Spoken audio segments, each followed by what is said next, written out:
This is DuoMaze, a prototype we developed for visually impaired players and sighted players. A total of 3 people will be needed for this game.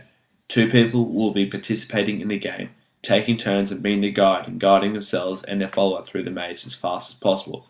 And there will be a 3rd person who conjures a map to tell the guide and is the timer. This game is based on good communication and trust between the players. As you can see, this is the 3rd individual relating the outline of the map and its obstacles to the guide. The conversation is completely audio based and there is no visuals shown to the guide. This is to make sure it is completely fair for both visually impaired players and the sighted player when they act as the guide. The 3rd person relates the map and its obstacles as clearly and precisely as they can, so the guide will have a relatively good idea of how the map is like. The timer calls start and the round begins. The aim for each guide is to try and lead himself and the other person through the map in the quickest time. The guide and the person behind him are connected with the rope they are holding. This game is played in a dark room to make it equally fair for both players. Therefore, as you can see in the video, the guide has to feel for the objects around him, although he roughly knows how the map is like. Once he's sure what to do with the obstacle, either go under, around, or over, he communicates this to the follower by tugging on the rope and telling him what to do.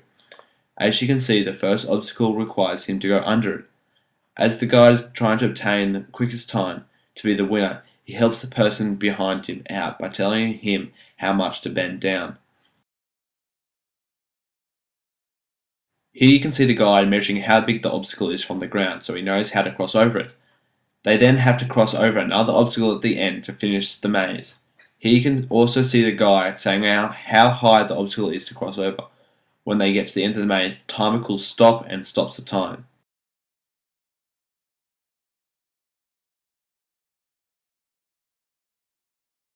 This game relates to Mario Kart by the way the winner is judged. In Mario Kart there is a game mode called Time Trial. This game mode requires players to finish a course as fast as possible, with the fastest time winning the round. We kept that in mind and implemented this feature to gauge who would come out victorious in that round. Also, in Mario Kart, players have to maneuver around obstacles to get through the course. Just as there are obstacles in Mario Kart, DuoMaze also contains obstacles that both individuals have to get past in order to get to the finish line as fast as possible.